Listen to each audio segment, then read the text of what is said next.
ఈ పెద్దాయన తన మనవడిని కారులో పెట్టి లాక్ చేసి తన లవర్ను తీసుకుని హోటల్లో డేట్కు వెళ్తాడు. అయితే పెద్దాయన వెళ్లిపోయాక ఈ కారు ఏసీలో టెక్నికల్ ప్రాబ్లం వస్తుంది. దీనితో ఆ కారులో ఏసీ ఫుల్లుగా తిరిగి కారంతా చల్లబడి కారు లోపల ఉన్న ఈ పిల్లాడు చలితో మరణిస్తాడు. అయితే కొడుకు చావును ఈ అమ్మాయి తట్టుకోలేకపోతుంది. అలాగే ఈమె ఆ షాక్లో స్పృహ కోల్పోయి పడిపోతుంది. మళ్లీ ఈమెకు మెలకువ వచ్చేసరికి అనుకోకుండా ఈమె కాలంలో 3 గంటలు వెనక్కి వెళ్లిపోతుంది. మరో గంటలో తన కొడుకు కారులో చనిపోతాడని ఈమెకు ముందుగానే తెలుస్తుంది. అందుకని ఈమె డ్రైవర్తో త్వరగా ఇంటికి తీసుకువెళ్లమని చెప్తుంది. అలాగే తన కొడుకును చూసుకుంటున్న తన మామగారికి ఫోన్ చేసి ఎట్టి పరిస్థితుల్లో తన కొడుకుని ఇంట్లో నుండి బయటకు తీసుకురావద్దని చెప్తుంది. అప్పుడు మామగారు బయటకు వచ్చి వాతావరణం బాగానే ఉండటం చూసి నీకేమైనా మతిపోయిందా, ఇక్కడ అంతా బాగానే ఉందని ఫోన్ కట్ చేస్తాడు. ఇంతలో ఈ పెద్దాయనకు తన కాలేజీ ప్రేయసీ ఫోటో పెట్టి నీకోసం స్టార్ హోటల్లో ఎదురుచూస్తున్నారని, త్వరగా వస్తే డేట్ చేద్దామని మెసేజ్ పెడుతుంది. అప్పుడు పెద్దాయన తన భార్యను చూడగా ఆమె వంట చేస్తూ ఉంటుంది. అప్పుడు ఇతడు మన మనవడిని బజార్లోకి తీసుకెళ్లి ఏమైనా కొనిస్తానని భార్యకి అబద్ధం చెప్పి ఈ పెద్దాయన డేట్కి బయలుదేరుతాడు. గతంలో చేసినట్లుగానే ఇతడు మళ్లీ తన మనవడిని కారులో పెట్టి లాక్ చేసి 5 నిమిషాల్లో వస్తానని చెప్తాడు.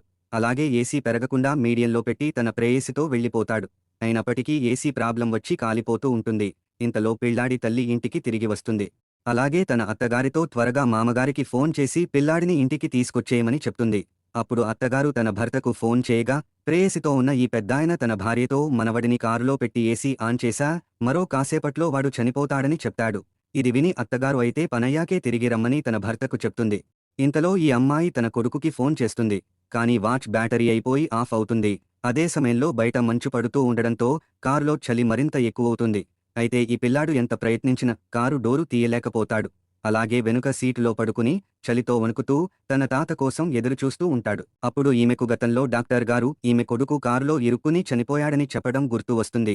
అందుకని త్వరగా తమ కారును కనిపెడితే తన కొడుకు ప్రాణాలు కాపాడవచ్చని ఈ అమ్మాయి అనుకుంటుంది. వెంటనే ఈమె తన భర్తకు ఫోన్ చేయగా అతడు కంపెనీ వాళ్లతో లంచ్లో ఉండి భార్య ఫోన్ లిఫ్ట్ చేయడు. దీంతో ఈమె తన బాస్ సహాయం తీసుకుని ఎలాగోలా తన భర్త కారు కనిపెడుతుంది. అలాగే రాయి తీసుకుని కారు అద్దాన్ని పగలకొట్టగా అందులో తన కొడుకు ఉండడు. అప్పుడు భర్త ఇదంతా చూసి నీ ప్రియుడితో వచ్చి నా కారును ధ్వంసం చేస్తున్నావా అంటూ ఈమెపై సీరియస్ అవుతాడు. కాని ఈమె తన భర్త మాటలు పట్టించుకోకుండా మన కొడుకు ఎక్కడున్నాడని అడుగుతూ ఉంటుంది. ఇంతలో ఈమె మామగారు వేసుకెళ్లిన కారు ఆచూకీ వీళ్లకి తెలుస్తుంది. అయితే వీళ్లు ఆ పిల్లాడిని ప్రాణాలతో కాపాడారా లేదా అనేది తెలియాలంటే వీడియో లైక్ చేసి ఛానల్ సబ్స్క్రైబ్ చేసుకోండి.